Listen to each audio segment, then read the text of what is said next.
नमस्कार, total health में आप सभी का स्वागत है। मैं हूं संजीव उपाध्याय। नमस्कार, मैं हूं किरण भारद्वाज। हर वर्ष दिवाली के आसपास वायु प्रदूषण की बात होती है, लेकिन इस बार तो हालत बेहद खराब है। पिछले कुछ दिनों से हम देख रहे हैं कि दिल्ली और उसके आसपास का इलाका, बल्कि उससे थोड़ा आगे भी धुंध की चादर में लिपटा हुआ है। सिर्फ धुंध ही नहीं, बल्कि सांस लेने में लोगों को दिक्कत हो रही है। बच्चे, बूढ़े या जिन्हें कोई बीमारी पहले से है, उनकी हालत ज्यादा खराब है। जो लोग सैर को जाते थे, घर में बंद बैठे हैं। पहले ऐसा नजारा देखने को नहीं मिलता था कि दिवाली के बाद और जब भी इस तरह का माहौल हो, जब कोहरा इस शहर को लपेट ले, लोग चेहरों पर मास्क लगाकर घूमें। अब ये दृश्य भी आम हो गए हैं। बहुत सी समस्याएं सभी को हो रही हैं। गले में खराश, गला बैठना, खांसी होना, आंखों से पानी आना और कुछ लोगों को स्किन इरिटेशन भी देखी जा रही है। ये समझने की ज़रूरत है कि जिस हवा में हम सांस ले रहे हैं उसमें क्या प्रदूषित कण हैं जो हमारे स्वास्थ्य को प्रभावित कर रहे हैं और कितना हानिकारक प्रभाव इनका हमारे स्वास्थ्य पर हो सकता है। दुनिया भर में वायु प्रदूषण को लेकर चिंता अक्सर जाहिर की जाती है। दिल्ली और उसके आसपास के इलाकों में बहुत से लोग अब ये भी सोच रहे हैं कि अपना गांव, अपना पीपल, अपना कुआं छोड़कर जब शहर में आए हैं तो आखिर उनको हासिल क्या हुआ? क्या विकास की इतनी बड़ी कीमत हमको चुकानी पड़ेगी? क्या इंसान हवा, मिट्टी, पानी को बर्बाद करके खुद जिंदा रह सकता है? आज बहुत जरूरत है समझने की कि वायु प्रदूषण ही क्या, किसी भी तरह का प्रदूषण जो पर्यावरण को नुकसान पहुंचा रहा है, वो असल में हमारी सेहत के लिए कितना बड़ा खतरा बन चुका है और अब हम बड़े लाचार से नजर आते हैं।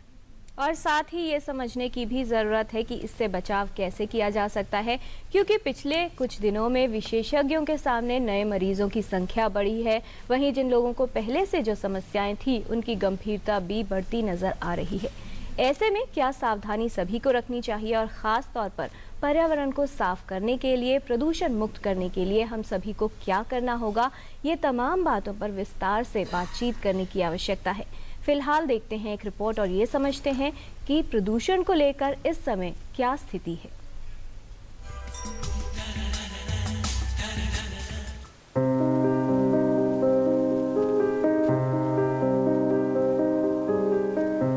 पिछले कुछ दिनों में वातावरण में प्रदूषण का स्तर काफी बढ़ा है।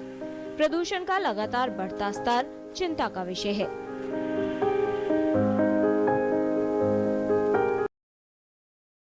होने से वह प्रदूषण में पार्टिकुलेट मैटर और अन्य हानिकारक तत्वों के कई गुना बढ़ जाने से हर तरफ धुंध छाई नजर आ रही है।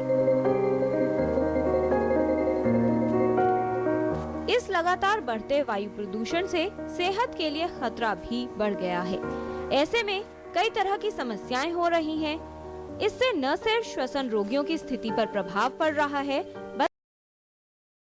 उन लोगों में भी श्वसन संबंधी एलर्जी और अन्य समस्याओं के मामले सामने आ रहे हैं जिन्हें पहले से कोई समस्या नहीं है। समस्याओं के इन बढ़ते मामलों को देखते हुए सावधानी रखना आवश्यक है।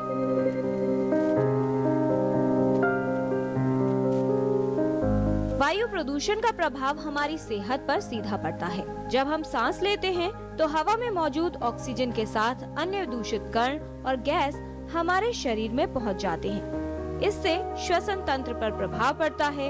ये प्रभाव दूषित वातावरण के संपर्क में एक बार आने पर या फिर अधिक बार आने पर हो सकता है। बच्चों, वृद्ध लोगों व गर्भवती महिलाओं और श्वसन रोगियों में गंभीर हो सकते हैं। प्रदूषण के संपर्क में लंबे समय तक रहने पर इसके प्रभाव के कारण हृदय रोग, कैंसर और श्वसन समस्याओं की संभावना बढ़ जाती है। बच्चों में इसके प्रभाव से कई तरह की समस्याएं हो सकती हैं और उनका स्वास्थ्य प्रभावित हो सकता है। वायु प्रदूषण के दुष्प्रभाव से बचाव के लिए वातावरण को साफ रखने, प्रदूषण के कारकों को कम करने से प्रदूषण को काफी हद तक कम किया जा सकता है। इसके लिए प्रयास करने की आवश्यकता है। इस समय वातावरण में प्रदूषण का स्तर काफी ज्यादा है। ऐसे में किसी तरह की समस्या न हो, इसके लिए विशेष सावधानी रखना जरूरी है। साथ ही श्वसन समस्या होने पर सतर्क रहने की जरूरत है। वायु प्रदूषण के दुष्प्रभाव से बचने के लिए और स्थिति की गंभीरता न बढ़े, इसके लिए लक्षणों की जल्द पहचान करना और सावधानी रखना जरूरी है। तो अगर आपको भी खांसी, गले में खराश, नाक बहना, छाती में जकड़न या भारीपन, सांस लेने में समस्या, आंखों में जलन, सिर दर्द या अत्यधिक थकान जैसे लक्षण हो रहे हैं तो विशेषज्ञ को अवश्य दिखाएं, क्योंकि ये संकेत हो सकता है कि वायु प्रदूषण का ये बढ़ा हुआ स्तर आपके स्वास्थ्य को प्रभावित कर रहा है। किरण भारद्वाज, टोटल हेल्थ।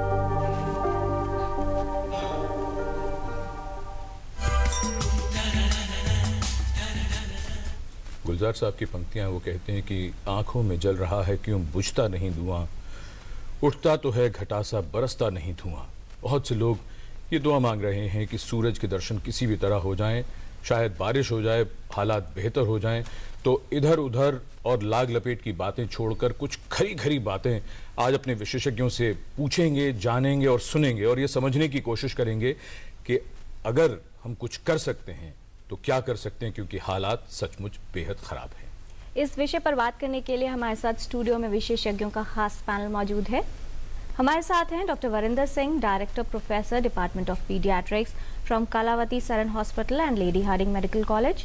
हमारे साथ हैं डॉक्टर कल्याण बैनर्जी, जाने माने होम्योपैथ हैं आप। और हमारे साथ हैं doctor Rohit Sarin, director from National Institute of Tuberculosis and Respiratory Diseases. आज की चर्चा को आगे बढ़ाएं उससे पहले हमारे साथ हमारे संवाददाता मंजीत ठाकुर मौजूद हैं। आइए उनसे जायजा लेते हैं कि किस तरह की स्थिति प्रदूषण को लेकर है दिल्ली में। मंजीत, आपका स्वागत है टोटल हेल्थ में। आपसे ये समझना चाहेंगे सबसे पहले कि आप इंडिया गेट पर मौजूद हैं, वहाँ किस तरह की स्थिति आप देख रहे हैं, प्रदूषण का जो स्तर है, क्या लोगों की प्रतिक्रिया आपको मिल रही है वहाँ से? जाहिर है पिछले दीपावली के बाद से जो स्थिति बनी है स्मॉग की, तो लोगों ने शिकायत की है आंखों में जलन की, सांस लेने में तकलीफ की, खास करके दमे के जो मरीज हैं या फिर सांस संबंधी बीमारियों के जो मरीज हैं उन्होंने तकलीफ की शिकायत की है। और लोगों ने सुबह में जॉगिंग के लिए आना बंद कर दिया है या टहलने के लिए जो आते थे उनके लिए बंद कर दिया है, तो आज उनकी संख्या काफ़ी कम रही। आप देख सकते हैं कि ये कोहरे जैसी स्थिति है, हालांकि ये कोहरा नहीं है, स्मॉग है। तो वातावरण में जो हाइड्रोकार्बन, नाइट्रस ऑक्साइड है या ओजोन जैसे चीज़ें हैं जो प्रदूषक में गिने जाते हैं, उन चीज़ों की, धुएं की जो मात्रा है, कार्बन मोनोऑक्साइड है, उसकी वजह से बीमारियां जो है लोगों को उभर करके सामने आ रही हैं। आंखों में जलन जो है सबसे पहले देखा जा रहा है लोगों में। जी मंजीत, आपने बताया कि जो लोग सैर को आते थे उनकी संख्या ज़रा कम थी, आप खुद वहाँ पर मौजूद हैं। हम आपसे भी समझना चाहेंगे, एक तरफ स्मॉग का आपने जिक्र किया, जाहिर सी बात है हमने भी ये नज़ारा देखा, स्टूडियो हमारा बहुत दूर नहीं है इंडिया गेट से। दूसरी चीज़ ये है कि बात करने में, बोलने में, और आप वहाँ सुबह से वहाँ हैं, तो ये बताइए क्या आप भी सांस लेने में आपको किसी तरह की कोई परेशानी या गला खराब? देखिए संजीव जी, मुझे खुद सांस लेने में शायद बहुत ज़्यादा दिक्कत नहीं हो रही है, लेकिन मेरे गले में खराश जैसी मुझे महसूस हो रही है, क्योंकि मैं सुबह से यहाँ पे हूँ और कहा गया और जो जैसा कहा और जैसा मैंने पढ़ा कि जो स्मॉग है उसके ज़्यादा देर संपर्क में रहने से गले में खराश सबसे पहले हो सकता है। और मैं जब बोल रहा हूँ तो मेरे गले में खराश जैसी समस्या आ रही है, तो ये मेरे ख्याल से लोगों को इस बारे में भी सतर्क रहने की ज़रूरत है। और मैं डॉक्टर जो पैनल में बैठे हुए उनसे भी पूछना चाहूँगा कि मुझे क्या करना चाहिए ऐसे। मंजीत, आप ही को नहीं बल्कि तमाम दिल्ली वालों और दिल्ली के आसपास रहने वालों को क्या करना चाहिए, यही हम अब चर्चा की शुरुआत कर रहे हैं। बहुत धन्यवाद आपका, और अगर आवश्यकता हुई तो हम दोबारा आपके पास आएंगे। चर्चा की शुरुआत करते हैं। डॉक्टर वरिंदर सिंह, हम आपसे ही ये बात शुरू करें। जैसे मंजीत कह रहे थे, लगभग ये हाल हर दिल्ली वासी का है जी। सब ये जानना चाहते हैं कि इस बार ऐसा क्या अलग हो गया है, क्या वातावरण एकदम से ठंडा हुआ उसकी वजह से ये दिक्कत है, या सचमुच दिल्ली में प्रदूषण का स्तर बहुत बहुत ज्यादा ऊंचा हो चुका है? ये मल्टीफैक्टोरियल है, इसमें एक चीज को पकड़ना शायद सही नहीं। हम जो अपने रिजर्व्स थे, जितना हम एनवायरनमेंट को एक्सप्लॉइट कर सकते थे, हम कर चुके हैं। कोई भी हल्की सी उसमें कमी आएगी तो वो उसको टिप ओवर कर देती है। हम ऑलरेडी डेंजरस जोन में रहते हैं, हमने अब अपने आसपास कुछ छोड़ा नहीं है। आज हमें कोई स्टडी करने की ज़रूरत नहीं है कि हमारे हालात क्या हैं, ये सबको विदित हैं। आपने अभी देखा स्क्रीन के ऊपर कि क्या हालत है। तो इसमें कई वजह हैं, और अभी जो एक फेस्टिविटी और एक हमने त्यौहार मनाया उसका तो एक तुरंत असर आया ही है। साथ में कुछ मौसम भी नागवार रहा, हवा नहीं चली जिसकी वजह से रुक रहा है, ऐसा हमें हमारे एक्सपर्ट्स बताते हैं। और साथ में जो प्रदूषण हमारे एग्रीकल्चरल सेक्टर से आ रहा है। लेकिन मुझे लगता है दिल्ली में साथ साथ एक जो बहुत बड़ा अभिशाप इसका अपना बनाया हुआ है जिसको हम डेवलपमेंट कहते हैं, जिसके रहते रोज़ नई सड़कें, नए पुल, नई बिल्डिंग्स बन रही हैं, उसकी जो डस्ट पोल्यूशन है उसको नकारा नहीं जा सकता, क्योंकि वो दो चीज़ें लाता है। जब वो बन रहा है उसकी उस सारी में, उसकी तैयारी में, तो जो उड़ रहा है वो तो उड़ ही रहा है, उसके साथ साथ जिससे एक कंजेशन बढ़ रही है। तो अगर हम देखें तो समय रहते दिल्ली या इसके आसपास के क्षेत्रों में जो पर्सनल व्हीकल्स हैं या प्राइवेट व्हीकल्स हैं, इनकी मात्रा बढ़ती जा रही है, तो इसका प्रदूषण भी बढ़ रहा है। जहाँ तक हम इंडस्ट्री की बात करें, जो फॉर्मल सेक्टर है वहाँ तो फिर भी रेगुलेशंस कुछ काम करते हैं। जो इनफॉर्मल सेक्टर बहुत बड़ा है, जहाँ एक डिफरेंट तरह की इकोनॉमी वर्क करती है, वो भी कंट्रीब्यूट कर रहा है। तो अगर हम सिर्फ एक को पकड़ के कहें कि जी इस वजह से हो रहा है, वो तो शायद सही नहीं है जी। लेकिन अभी दिल्ली वासियों ने बहुत हद तक तो इसको खुद ही पाला है। They said no to crackers, उन्होंने इतने पटाखे नहीं चलाए, लेकिन जो बड़े थे वो बाज नहीं आए। कुल मिलाकर डॉक्टर सलीम कहें कि बहुत सारे फैक्टर्स हैं जो पोल्यूशन के लिए और ख़ास तौर पर एयर पोल्यूशन के लिए जिम्मेदार हैं। और जैसे डॉक्टर वरिंदर सिंह ने कहा कि दिवाली के बाद से जिस तरह से प्रदूषण बढ़ा है, कहीं ना कहीं जो त्यौहार का मज़ा था वो फीका पड़ता नज़र आ रहा है। इतनी समस्याएं लोगों को शुरू हो गई।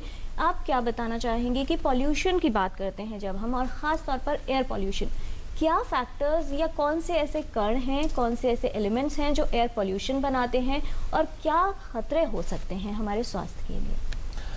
देखिए, ऐसा है कि जैसे मेरे सहयोगी डॉक्टर वरिंदर सिंह ने बताया ही है कि जो मेजर इश्यूज हैं इस पर्टिकुलर समस्या में, वो ये है कि भाई हमारा जो व्हीकुलर ट्रैफिक है वो बहुत बढ़ गया है। दिल्ली सरकार ने पीछे कुछ जैसे ऑड इवन स्कीम शुरू की थी ताकि व्हीकल्स कम हो, बट उसके बेसिक इशू ये है कि it is not just the number of vehicles, but उसके अंदर जो टाइप ऑफ फ्यूल यूज हो रहा है वो भी प्योर फ्यूल नहीं है, जिसकी वजह से प्रदूषण और बढ़ रहा है। जी, ये बड़ा मुद्दा है डॉक्टर सलीम, लेकिन कौन से एलिमेंट्स एयर पोल्यूशन बढ़ गया? देखिए, इसमें दो टाइप की चीज़ें हैं। एक तो पार्टिकुलेट मैटर हम कहते हैं। पार्टिकुलेट मैटर भी दो तरह के हैं। एक 2.5 माइक्रोन, ये माइक्रोन एक लंबाई का नाप है, और उसमें हम कहते हैं कि ये 2.5 माइक्रोन से जो कम पार्टिकल हैं ये हमारे लंग्स में आ जाते हैं और इससे हमको बहुत हानि हो सकती है। दूसरा है 10 माइक्रोन पार्टिकल, ये हमारे लंग तक नहीं जाते हैं, ऊपर पैसेजेस में आते हैं। तो जैसे कि हमारे जो आपके विशेषज्ञ वहाँ पे बैठे हैं और टेलीविजन पे बता रहे हैं, उनको जो खराश वगैरह हुई है ये उन्हीं पार्टिकल साइज पार्टिकल हैं, वो ऊपर अपर रेस्पिरेटरी पैसेजेस में जाके अटते हैं जी। इनके साथ साथ कुछ गैसेस भी हैं, जैसे सल्फर डाइऑक्साइड हुआ, जैसे कार्बन मोनोऑक्साइड हुआ, ओजोन हुआ, ऑक्साइड्स ऑफ नाइट्रोजन, ये बहुत सारी ऑक्साइड्स हैं। इसमें क्या रहता है कि जब ये गैसेस हमारे लंग्स के अंदर जाती हैं तो फिर ये लंग्स को एक तो इन्फ्लेमेशन पैदा करती हैं, दूसरा जो हमारे सांस की नलियां हैं उनको सिकुड़ती हैं। तो जिनको अस्थमा है उनका अस्थमा बढ़ जाता है, जिनको ब्रोंकाइटिस है उनकी खांसी बढ़।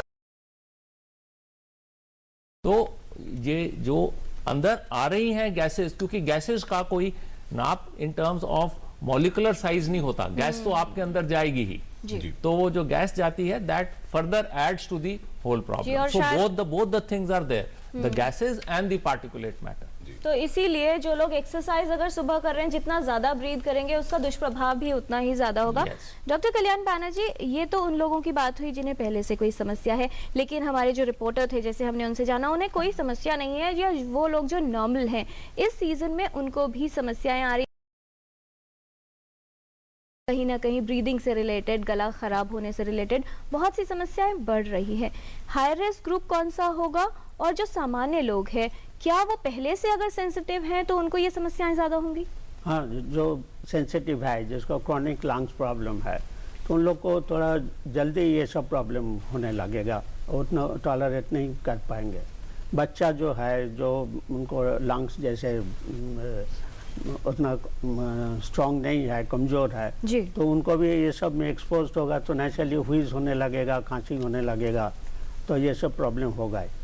और पर्टिकुलर जो एल्डरली पर्सन है उन लोग को भी ये जल्दी कैच करता है, जितना भी पॉल्यूटेड थिंग्स एनवायरनमेंट में है, तो उसमें भी ये रिएक्ट। डॉक्टर कल्याण बनर्जी, एक और चीज़ हम आपसे यहाँ पूछना चाहेंगे, थोड़ा सा अपनी अंडरस्टैंडिंग को और थोड़ा सा क्लियर कर लें। आपने कहा कि ये तमाम लोग जिनको ज़्यादा खतरा होता है। दूसरी बात, अब हम बात आपसे ये पूछना चाहेंगे, आपके पास देश के कोने कोने से लोग आते हैं, जो लोग दिल्ली में रहते हैं जिनका आप इलाज करते हैं उन पर, और जो दिल्ली से बाहर रहते हैं, दिल्ली से काफ़ी दूर रहते हैं, यानी जो प्रदूषण में रहते हैं और जो थोड़े से जो प्रदूषण से बाहर हैं, उन दोनों के रिस्पॉन्स टू द ट्रीटमेंट उसमें बहुत फर्क रहता है क्या? हाँ, डेफिनेटली जाता है, क्योंकि दिल्ली में इतना ज़्यादा रहेगा तो नेचुरली बीमारी भी ज़्यादा स्ट्रांग हो जाता है जी। हम लोग अगर बेसिक चीज़ को क्लियर नहीं, पॉल्यूशन नहीं घटाएंगे तो बीमारी में प्रॉब्लम होगा, ट्रीटमेंट में भी उसमें टाइम लेगा। डॉक्टर वीरेंद्र सिंह जी, अमूमन जब भी वायु प्रदूषण की बात होती है तो जाहिर सी बात है सबसे पहले बात सिर्फ और सिर्फ सांस और फेफड़ों की होती है।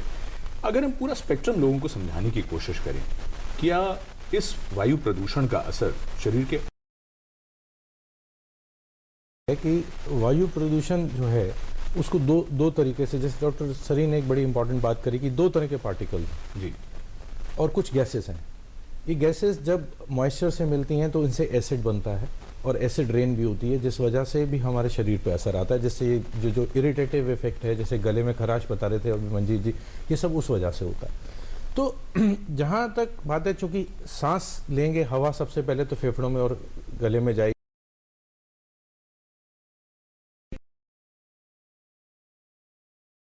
हैं कि ये फेफड़ों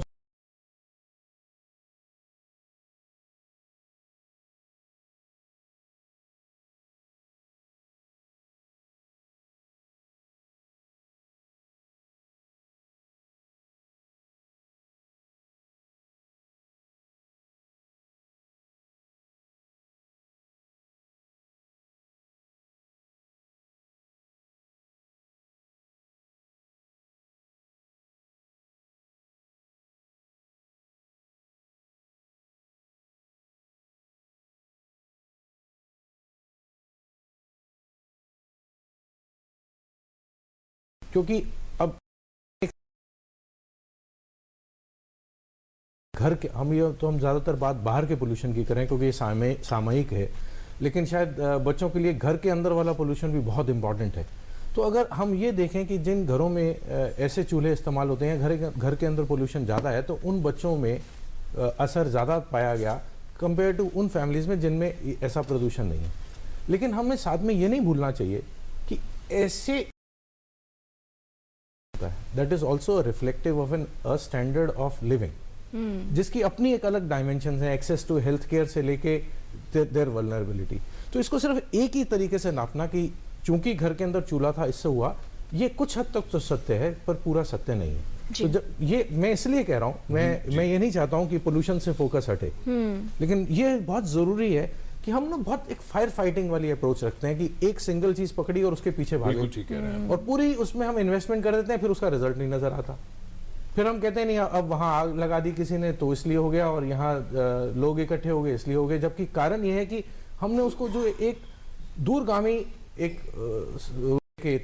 सोच लेके और एक संपूर्ण विधि से उसको जो टैकल करना था, उस तरह से हम उसको नहीं सोची। आप ये कह रहे हैं कि शॉर्ट टर्म सोल्यूशन कोई नहीं है, अब जब तक हम लॉन्ग टर्म कोई प्लानिंग और इफेक्टिवली उस पर काम नहीं करेंगे आप। बिल्कुल, लेकिन शॉर्ट टर्म हमें कुछ स्टेप जरूर लेने पड़ेंगे, क्योंकि आज हालात इतने खराब हैं कि शायद हम लॉन्ग टर्म के लिए बचेंगे तो हम आगे उसकी बात करेंगे। अभी तो हमने इतना ज्यादा जला दिया। जी, इसमें I just like to add to what Varinder has said कि भाई डिफरेंट ऑर्गन्स जो हैं, जैसे आपने अपना प्रश्न किया, उसके अंदर हार्ट का भी एक मेजर मुद्दा है।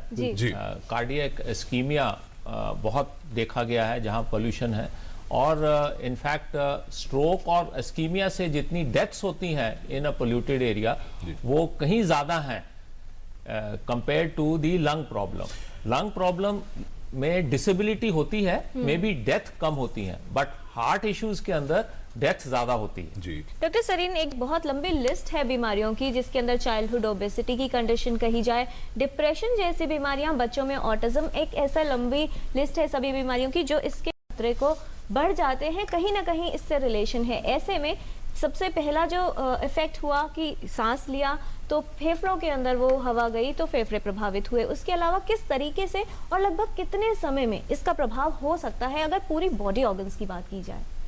देखिए, कुछ इफेक्ट्स इसके होते हैं जो इमीडिएट होते हैं, और जो इमीडिएट इफेक्ट्स होते हैं उस कॉन्टेक्स्ट में जिसको भी होता है ऑब्वियसली वो ज़्यादा प्रभावित होता है और वो अपनी हेल्थ फैसिलिटी में जाता है उस प्रभाव के लिए। जो इमीडिएट इफेक्ट्स हैं उसके कॉन्टेक्स्ट में तो अदर ऑर्गन्स में जैसे आई की इरिटेशन होगी, स्किन का रैश हो गया, ये इस वजह से लोग जाते हैं। या जो पहले से ही अस्थमा से पीड़ित हैं, ब्रोंकाइटिस है, उनकी सांस एकदम बढ़ गई, अभी की वो दवाई ले रहे हैं फिर भी उनकी जो भी सांस की प्रॉब्लम है वो इंक्रीज हो रही है, तो इस करके तुरंत वो डॉक्टर के पास जाते हैं। सो ये तो जो इमीडिएट समस्या है उसको डील करने के लिए एक जाता है, बट एक लॉन्ग टर्म इफेक्ट है इन पोल्यूटेंट्स का जो कि भाई इमीडिएटली नहीं नजर आता है। और इसमें मैं ये कहूंगा कि even diseases like lung cancer जो है that also is affected because of pollution. आज के दिन हम पोल्यूशन में अगर हमको इमीडिएट कोई प्रॉब्लम नहीं हुई, हम सोचते हैं कि शायद हम इम्यून है इस सिस्टम से, पर ऐसा नहीं है। हो सकता है 10 साल बाद उन्हीं व्यक्तियों को लंग कैंसर की प्रॉब्लम शुरू हो जाए। जी, ये तो प्रभाव आपने बताया कि अगर लंबे समय तक प्रदूषण के प्रभाव में होंगे ये समस्याएं हो सकती हैं, लेकिन कुछ ऐसे लोग भी हैं जिन्हें पहले से हार्ट डिजीज है, हाइपरटेंसिव हैं वो लोग, या फिर डायबिटीज है, तो ये जो लाइफस्टाइल क्रॉनिक कंडीशंस हैं, क्या ऐसे लोगों पर भी प्रदूषण का प्रभाव ज्यादा होगा? बिल्कुल, वो तो ऑब्वियस है। वो मैंने इसीलिए पहले ही बताया था कि जिन लोगों को ये प्रॉब्लम्स और डिजीजेस ऑलरेडी हैं, not only infectious diseases but non-infectious diseases like diabetes, hypertension, उन पे इसका प्रभाव ज्यादा होता है। बातचीत में एक बात बहुत स्पष्ट निकल के सामने आ रही है कि कुछ तो हमें प्रभाव बिल्कुल सीधे तौर पर दिखते हैं, लेकिन कुछ जो बहुत दूर यानी बहुत देर में आते हैं वो क्या होते हैं, उनको दरअसल क्वांटिफाई करना अभी थोड़ा सा बड़ा मुश्किल होगा, लेकिन बुरा असर पड़ रहा है दुनिया भर में। जलवायु परिवर्तन और प्रदूषण की जब बात आती है, आंकड़े कई बार बहुत एक जिसे कहते हैं एग्जैक्ट पिक्चर तो नहीं लाते, लेकिन एक आपको रास्ता जरूर सुझाते हैं। यह कहा जाता है कि HIV, मलेरिया और इन्फ्लुएंजा से साल भर में दुनिया भर में जितने लोग मरते हैं उससे ज्यादा आउटडोर पोल्यूशन से मरते हैं। ये भी एक बात आती है सामने। संजीव जी, जितनी समय में हम ये चर्चा खत्म करेंगे 1 घंटे में 100 बच्चे मर चुके होंगे दुनिया भर। ये बहुत गंभीर मामला है। डॉक्टर कल्याण बनर्जी, अब हम आपसे ये समझने की कोशिश कर रहे हैं, तस्वीर बहुत भयावह है, डरावनी है, क्योंकि लोग घरों में ये सोचकर बैठे हैं कि मैं बाहर निकलूंगा बीमार हो जाऊंगा। अब बात करें थोड़ी सी कि होम्योपैथी इसको किस तरह से देखती है, माहौल तो क्या करें, हम अपनी इम्यूनिटी बढ़ाएं, क्या करें? हाँ, हम लोग को कुछ दवाई है जिसमें नेचुरल इम्यूनिटी इम्प्रूव कराता है, तो वो सब दवाई ले सकते हैं, लेकिन बेसिक जो कॉज को तो डेफिनेटली हटाने होगा। जैसे पोल्यूशन जिस कारण से बन रहा है उसको अगर नहीं हटाने से, इम्यूनिटी दवाई देने से इम्यूनिटी इम्प्रूव करेगा जरूर, लेकिन बीमारी कंप्लीट ठीक नहीं होगा।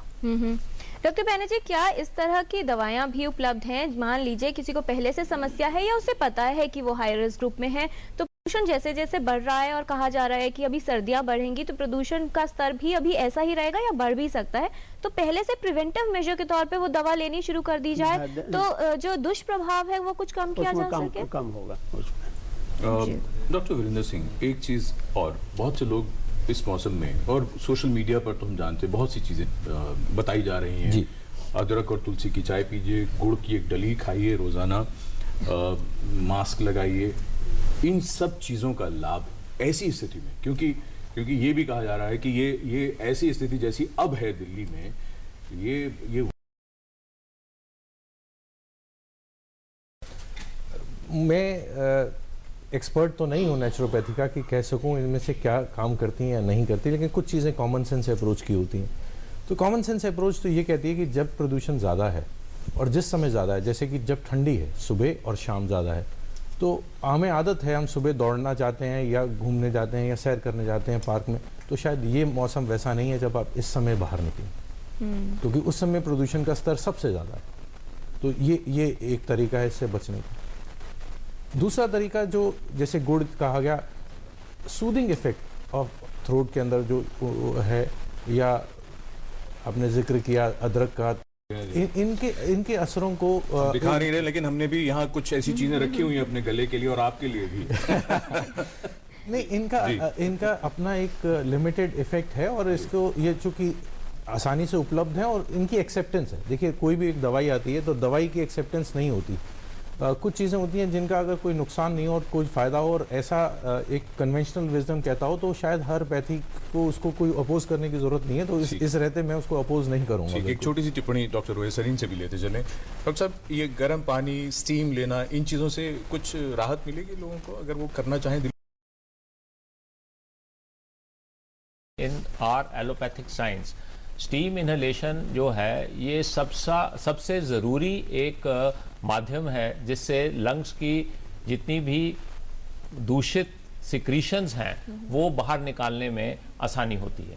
You know, it facilitates the process of bringing out your secretions. जरूर किसी दर्शक के मन में ये आ रहा होगा, इन्होंने स्टीम का तो पूछ लिया, भाप लेने का तो पूछ लिया, गरारे करना, गागल्स का, दोनों में से क्या बेहतर है? देखिए, ये दोनों जो एक्ट करते हैं डिफरेंट लेवल्स पे एक्ट करते हैं। तो स्टीम है वो एक्ट करती है आपके अपर पैसेजेस यानी sinuses, nose and the lungs.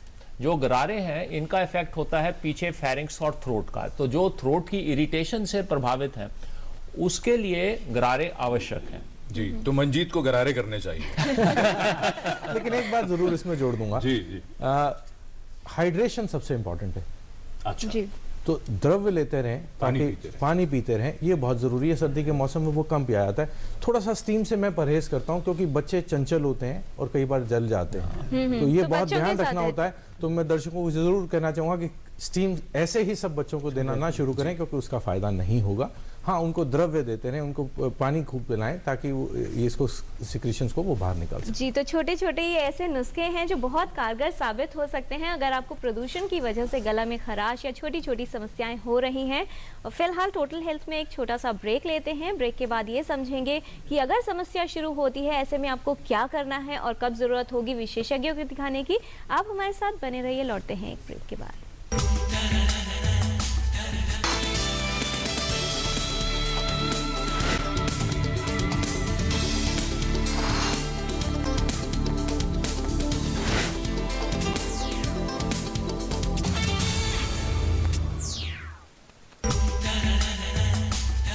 Break के बाद टोटल हेल्थ में आप सभी का स्वागत। वायु प्रदूषण का खतरा अब सिर्फ किताबों, अखबारों और मीडिया तक नहीं बल्कि हम तक पहुंच चुका है और हमारी सेहत को नुकसान पहुंचा रहा है। हमें क्या करना है, क्या हम कुछ कर सकते हैं? आज यही हो रही है चर्चा विशेषज्ञों के साथ। और इस समय हमारे साथ फोन लाइन पर पुणे से मौजूद हैं जवाहर लाल जी। आपका स्वागत। क्या जानना चाहते हैं आप? पिछले 15-20 महीने से हमारे स्किन पे बहुत खुजली होती है, इरिटेशन होती है और गला हमारा बैठ जाता है। इतना पोल्यूशन है, इतने क्रैकर्स डाले हैं, कितनी धुंध है, कुछ आप इसका इलाज क्या है? गला बैठ गया है और बहुत इरिटेशन है, थोड़े थोड़े पिंपल्स भी निकल आए हैं। जी, यही पूछना कि इसके लिए क्या किया जाए। पुणे से इन्होंने फोन किया है डॉक्टर पुणे बैनर्जी। से, हाँ, मैं पहली बार पुणे से बोल रहा हूँ और मैं कश्मीर का रहने वाला हूँ, पहली बार इधर आया हूँ। तो ये मान लिया जाए पूरे देश में यही स्थिति बनी है। डॉक्टर बैनर्जी, सबसे पहले स्किन पे इरिटेशन इनको और खुजली हो रही है, क्या करना चाहिए उसके लिए? इसमें भी हम तो एडवाइस करेंगे लोकल कोई होम्योपैथ के दिखाना ठीक रहेगा, क्योंकि स्किन एलर्जी जो पर्टिकुलरली पॉल्यूशन रिलेटेड है, होम्योपैथ में बेस्ट इलाज है एंड दिस इज क्योरेबल और कोई साइड इफेक्ट्स नहीं है, सेफ है जी। थ्रोट का लिए भी हम एडवाइस करेंगे जो होम्योपैथी लेना ठीक रहेगा, क्योंकि उसमें भी इमीडिएट रिलीफ भी होगा, ठीक रहेंगे जी। और एक चीज हम मना करेंगे, पर्टिकुलरली बहुत आदमी घर में ना परफ्यूम, डिओ, रूम फ्रेशनर यूज करते हैं, तो उसमें ये सब प्रॉब्लम ज्यादा हो जाता है, पर्टिकुलरली थ्रोट का। तो वो सब चीज जितना कम यूज करे उसमें ठीक जी। रहेंगे। डॉक्टर सरीन, जैसे इन्होंने कहा कि गले में खराश और थोड़ी सी समस्या भी काफी दिनों से इनको बनी है, लगभग हफ्ता भर हो गया, तो ऐसे में क्या खुद ही कोई कफ सिरप लेना ठीक रहेगा या डॉक्टर को जरूर दिखाना चाहिए? देखिए, जब भी इंसान को इस तरह की परेशानी होती है तो ये आवश्यक है कि वो अपने करीबी किसी न किसी डॉक्टर को दिखाए, क्योंकि ये ज़रूरी नहीं है कि ये प्रदूषण की वजह से ही हो, ये किसी और वजह से भी हो सकता है। तो एक तो ये है कि भाई डॉक्टर को दिखाना तो आवश्यक है, पर इसके लिए जो यूजुअल जैसे हमने अभी इस में चर्चा की है कि जैसे गरारे करना है, ये तो हार्मलेस चीज़ है, ये कोई भी कर सकता है, तो ये इनको करके कोशिश करनी चाहिए। पर जब दवाई की बात आती है तो डॉक्टर की सलाह के बिना दवाई नहीं लेनी चाहिए। हमारे सिस्टम ऑफ मेडिसिन में एंटी हिस्टामिनिक्स हैं, एलर्जी के लिए कुछ मेडिसिन हैं जो दी जा सकती हैं। मैं स्किन स्पेशलिस्ट तो नहीं हूँ, पर मैं इतना ज़रूर कहूँगा कि मेडिकेशन विल हेल्प, पर कुछ समय के लिए ही हेल्प करेगी। आफ्टर ऑल जो समस्या है, जब तक हम उसका कारण दूर नहीं करेंगे तब तक ये एलर्जी जाने वाली नहीं है। ये बहुत ही मुश्किल स्थिति है, क्योंकि मुझे समस्या है लेकिन वो समस्या वातावरण में है।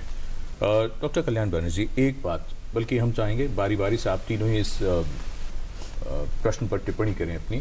डॉक्टर बनर्जी, जैसा मौसम है जिसमें कोहरा है, अंधेरा सा है, सूरज निकल नहीं रहा, सब तरफ से बार बार यही बात आ रही है कि जो पहले से जिनको कोई बीमारी है या जिनकी इम्यूनिटी लो है, वैसे ही एक तो लोगों का जो मन है वो थोड़ा सा उदास हो जाता है इस मौसम में। हाँ। जिनको पहले से कोई समस्या है वो और भी उदासी में घिर जाते हैं जब उनको ही बताया जाता है आपको ज्यादा खतरा है। डर के साए में जीना, क्या कुछ दवाई का भी कुछ असर हो सकता है कि होम्योपैथी के जरिए, या वैसे कुछ करें, वो क्या करना चाहिए? हाँ, तो एक तो है उसको डेफिनेटली, जैसे कुछ सिम्टोमेटिक डिप्रेशन हो जाता है, लेथर्जी हो जाते हैं बिकॉज ऑफ द पॉल्यूशन, फिर काम करने का इच्छा नहीं होता है, इरिटेबिलिटी बढ़ जाता है। तो ये सब का होम्योपैथी में बहुत सिम्टोमेटिक ट्रीटमेंट होता है और मेंटली बूस्ट अप करता है, कॉन्स्टिट्यूशनली स्ट्रॉन्ग करता है। But at the same time घूम फिर के एक ही बात आता है, कॉज मस्ट बी रिमूव्ड। जी डॉक्टर वीरेंद्र सिंह क्या कहना चाहेंगे, क्योंकि ये सैड का जो सीजनल जो इफेक्टिव डिसऑर्डर्स है, देखिए इनका कारण प्रदूषण एक ट्रिगर है, कुछ भी हो सकता है। बहुत सारे देश जहाँ पे प्रदूषण नहीं है लेकिन कोहरा रहता है और जल्दी सूरज चला जाता है, वहाँ पे भी ये इफेक्टिव डिसऑर्डर्स दिखा है। ये हमारा जो चित्त मन है वो पूरा दिन में चेंज देखना चाहता है। There is a biological clock which works on the principle कि अब अगर बाहर मेरे अंधेरा है तो मुझे नींद आएगी, और बाहर अगर सूरज है तो मैं अपने आप से मेरी नींद खुल जाएगी। ये उसको कोई अलार्म की जरूरत नहीं होती। तो जब उस बायोलॉजिकल रिदम को हम किसी भी तरह से अपसेट कर रहे हैं तो उसके असर होंगे, कुछ मेजरेबल होंगे, कुछ लॉन्ग टर्म होंगे। एकदम से इंस्टेंट हम कह सकें उनका 1-to-1 रिलेशन बिठा रहे हैं, ये थोड़ा मुश्किल है। लेकिन जो ज़्यादा ज़रूरी बात है वो ये समझना है कि हम एक मैजिक बुलेट, एक क्योर ढूंढ रहे हैं। पहले हमने मोमबत्ती, अब दूसरी दोनों सिरों से जला दी अच्छे से। अब हम चाहते हैं कि ये थोड़ा धीरे चले, जब मैं चाहूँ ये बंद भी हो जाए, जब मैं चाहूँ मैं इसको कंट्रोल भी कर लूँ, मैं कुछ ऐसा कर लूँ कि ये जलती भी रहे लेकिन मुझे तकलीफ ना दे, रोशनी में कमी ना हो। रोशनी में कमी, ये कैसे हो सकता है? तो ऐसी कोई मैजिक बुलेट अगर मैं क्लेम करता हूं तो वो शायद गलत होगा। ऐसा कोई प्रिवेंटिव नहीं है कि सब कुछ ऐसा ही रहे जैसा है। तो क्या स्थिति वाकई इतनी खराब है कि हम बिल्कुल डिप्रेशन में चले हैं? मौसम तो कर ही रहा है और मैं और डिप्रेस कर रहा हूँ? नहीं, मैं ये नहीं कह रहा हूँ। हर समय गुजर जाता है, ये भी गुजर जाएगा। ऊपर वाला मेहरबान है, हवा चलेगी, ये चला जाएगा। लेकिन हमारी जिंदगी में जो भी एनकाउंटर्स होते हैं उनका एक पर्पस होता है। वो पर्पस होता है कि हम अपनी गलती से सीखें। जो मुझे समस्या नजर आ रही है वो ये नजर आ रही है कि हम उससे सीख नहीं रहे, हम उसको पास ऑन कर रहे हैं। कोई भी आज ये नहीं कहता एज ए कम्युनिटी कि हम इस जगह टाइम बम को चुके हैं और इतना ज्यादा एयर पोल्यूशन हो चुका है, हमें इसके ऐसे प्रयत्न कर रहे हैं जो इंडिविजुअल से लेके इंस्टीट्यूशनल तक हो। तो जो इंडिविजुअल रिस्पॉन्सिबिलिटी की बात है उस पर बात नहीं हो रही। ये बहुत महत्वपूर्ण बात है। हमें क्या करना है? क्या हम अपना काम कर रहे हैं? क्या हम प्रदूषण को रोकने में जरा सा अपना योगदान, चाहे वो गाड़ी का हो, चाहे वो पटाखे का हो, चाहे किसी भी तरह का हो, क्या हम अपना योगदान देकर प्रदूषण घटा रहे हैं? फिलहाल चर्चा को यहीं रोकते हैं क्योंकि हमारे एक दर्शक इंदौर से जुड़ गए हैं, शुभम। शुभम जी, आपका बहुत स्वागत, पूछें सवाल। नमस्कार सर, मैं शुभम पाटीदार इंदौर से बोल रहा हूँ। नमस्कार शुभम जी, बताएं। सर, हमारे जैसे इंदौर को स्मार्ट सिटी बनाने की परियोजना में बहुत सारे इंडस्ट्रियल पॉलिसी और ट्रैफिक बहुत हो रहा है। तो जो रोड से सटे हुए घर है, जैसे हमारा घर, वहाँ पर हमने पढ़ा था कि जैसे कुछ न कुछ हम कोई केमिकल फॉर्मूला यूज कर सकते हैं जिससे हमारा एयर पॉल्यूशन घर का कम हो पाए।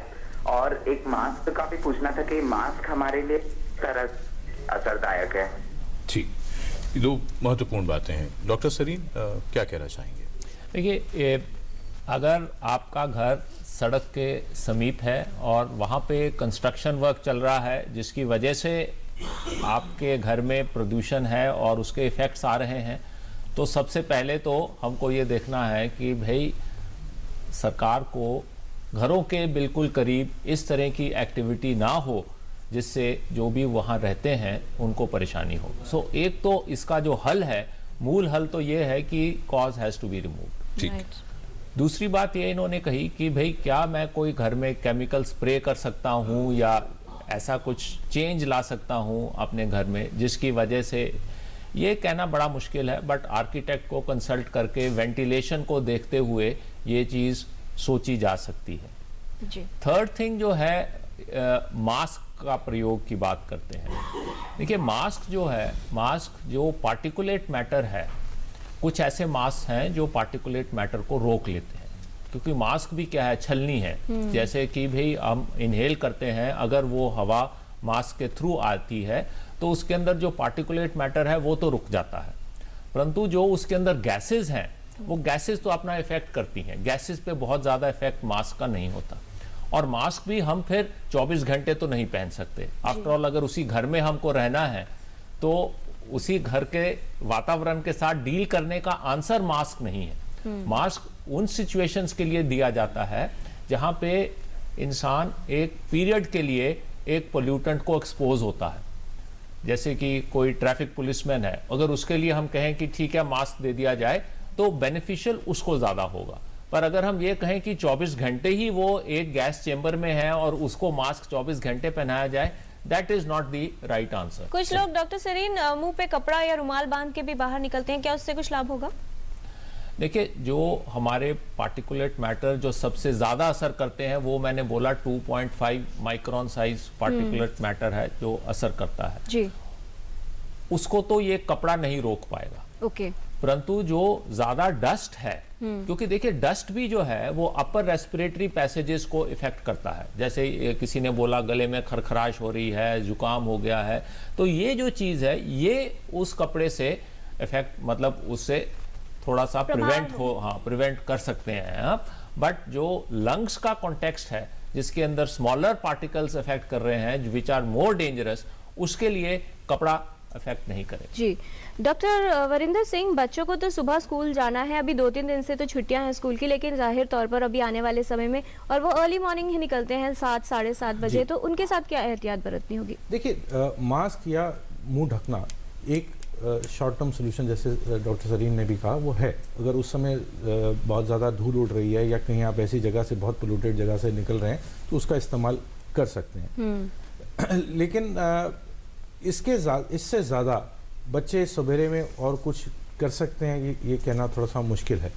एक छोटी सी चीज़ और इसमें ऐड करना चाहूँगा, क्योंकि हर त्रासदी के साथ एक इकोनॉमिक अपॉर्चुनिटी भी आती है, जिसकी वजह से हमारी इंडस्ट्री अलग अलग चीज़, अलग अलग प्रोडक्ट लेके आती है, और वो अलग मीडिया से, और उसका एक बिल्कुल अलग डायनेमिक्स है। तो आजकल बहुत सारे लोग इस बात की भी बात करते हैं, मेरे पास दिन में कम से कम 5-6 बार तो ये ज़रूर पूछा जाता है कि सर एयर प्योरीफायर खरीद लें क्या? एयर प्योरीफाई, इतना बड़ा प्योरीफायर जो इस पूरी सिटी की या हमारे सब देश उसकी कर सके प्योरीफिकेशन, वो तो एक ही है कि हम प्रदूषण करना बंद कर दें, और कोई एयर प्योरीफायर नहीं है। कोई कंपनी उसको बनाती नहीं।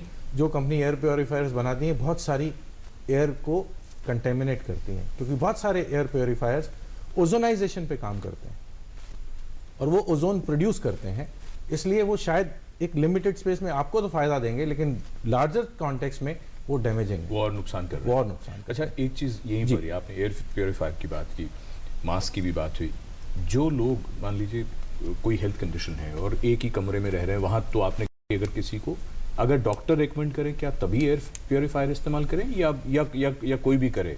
देखिए, बहुत लिमिटेड सा असर है, लिमिटेड असर है, बहुत लिमिट। अच्छा चलिए, अब इसी बात को दूसरी तरह से पूछ लें। जो लोग जिनकी कंडीशन ऐसी है कि जो एयर प्योरीफायर में रह रहे हैं पूरे दिन, उस कमरे में रहे, लेकिन जब वो बाहर निकलेंगे जिस माहौल में जो प्रदूषण है बाहर, क्या उनको वो ज्यादा असर करेगा प्रदूषण? फिर नहीं, ऐसा कुछ नहीं है। ये तो मीन एक्सपोजर की बात है। अच्छा, ठीक है। लेकिन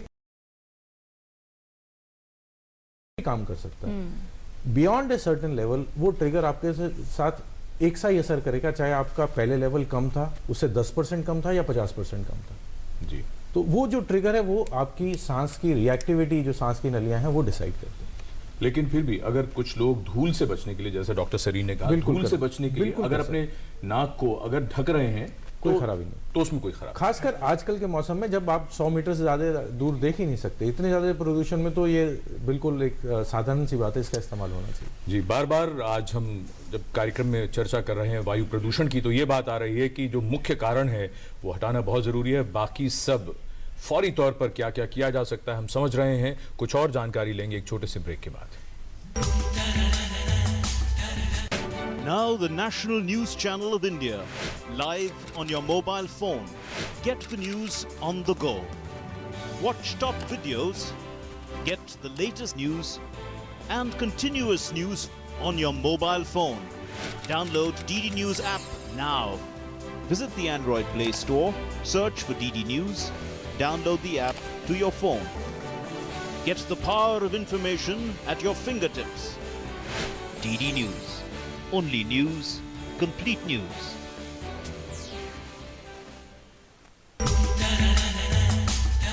ब्रेक के बाद टोटल हेल्थ में आपका स्वागत है। प्रदूषण का क्या प्रभाव होता है हमारे स्वास्थ्य पर, ये आज हम विशेषज्ञों से जान रहे हैं। और टोटल हेल्थ में ये समय है सेगमेंट हेल्थ पहेली का। एपिसोड 646 में हमने आपसे पूछा था कि इनमें से कौन सा कारक स्तन कैंसर यानी ब्रेस्ट कैंसर के खतरे को बढ़ाता है। आपके पास थे 4 ऑप्शंस। सही जवाब है ऑप्शन डी, यानी ऊपर दिए गए सभी कारक। ब्रेस्ट कैंसर की फैमिली हिस्ट्री, अनियंत्रित जीवन शैली और मोटापा, या फिर 30 वर्ष की आयु के बाद पहला गर्भधारण, ये सभी कारक बढ़ाते हैं स्तन कैंसर के खतरे को। कौन बने हैं इस पहेली के लकी विजेता, ये भी आपको जरूर बताएंगे। उससे पहले देखते हैं क्या सवाल है आज की हेल्थ पहेली में।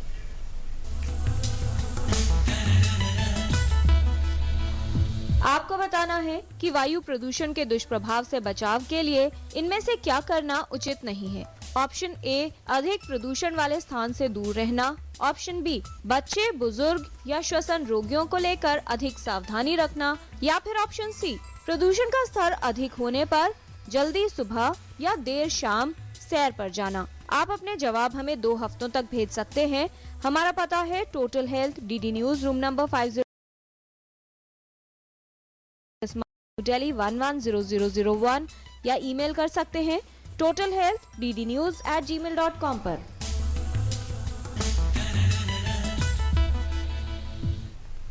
आप भी अपने सही जवाब भेजकर हमारे हेल्थ को इस कॉन्टेस्ट में शामिल हो सकते हैं। कौन बने हैं एपिसोड 648 के लकी विनर, ये बताने के लिए हम रिक्वेस्ट कर रहे हैं डॉक्टर सरीन से, जिनके सामने हमने रखी हैं सारी करेक्ट एंट्रीज जो आपसे मिली हैं। डॉक्टर सरीन, आपसे रिक्वेस्ट की आज के एक लकी विनर का नाम आप हमारे व्यूअर्स को बताएं प्लीज।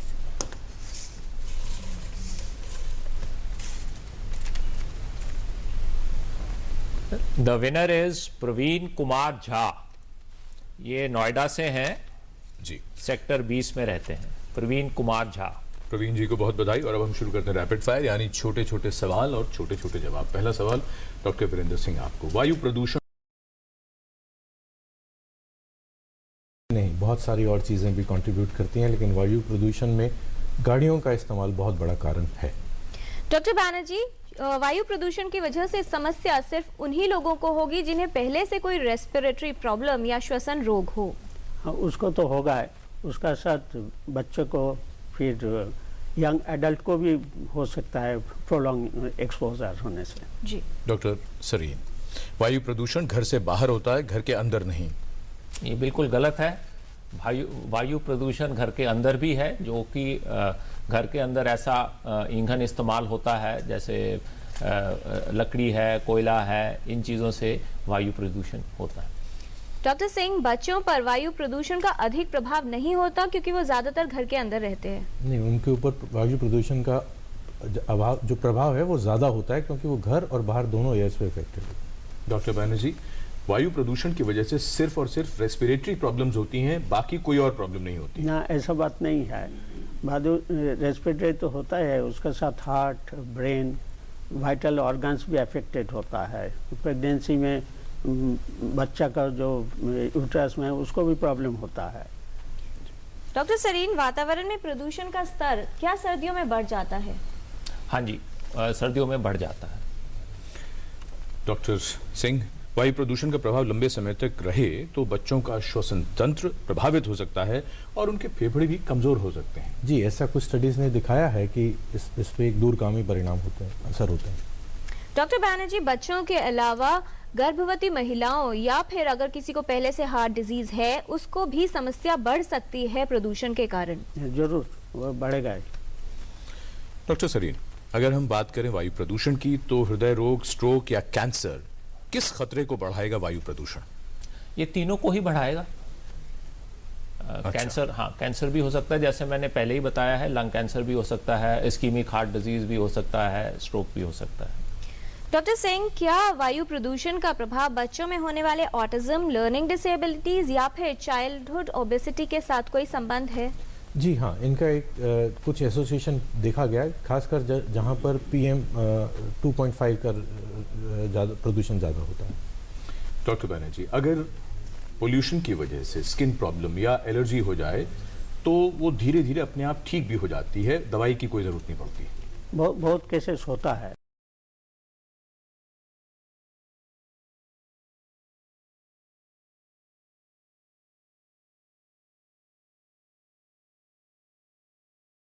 रोल्स हैं, सेल लेता है, कई बार उसकी वजह से भी डिप्रेशन हो जाता है, जैसे कि अब सुबह की सैर अगर इंसान ना जाए घर के, तो भी उसके माइंड में इफेक्ट करता है। डॉक्टर वीरेंद्र सिंह, बच्चों में प्रदूषण का दुष्प्रभाव हो रहा है, ये कैसे पहचानेंगे, लक्षण क्या होंगे? देखिए, खासकर सांस की तकलीफें बढ़ना, उनका चिड़चिड़ापन, स्कूल में कुछ कमी आना, ये कुछ कारण हो सकते हैं। एक चीज़ जो थोड़ी सी रह गई, आपने कोहरे की बात करी जी थी। जी। तो जब कोहरा होता है तो हमारी जो अल्ट्रावायलेट रेज हैं वो नहीं आती, तो विटामिन डी की कमी ये भी प्रदूषण के साथ होती है, और इससे बच्चों के मोबिलिटी पे, खासकर जो छोटे बच्चे हैं उनकी बोन्स के ऊपर भी असर आता है, और वो भी एक कारण हो सकता है कि बहुत टांग में दर्द बता रहे हैं बच्चे, या वो चलने फिरने में उनको दिक्कत आ रही है।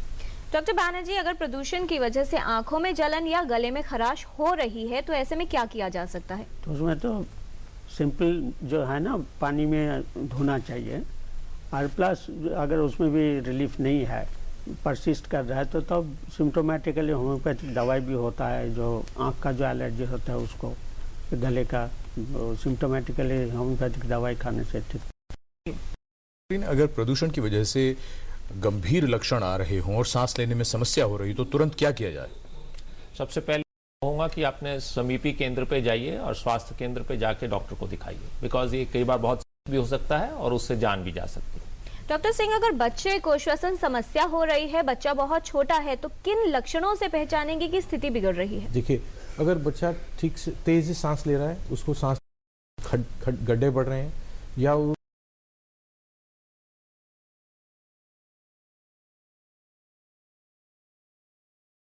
जी, इम्यूनिटी को बढ़ा,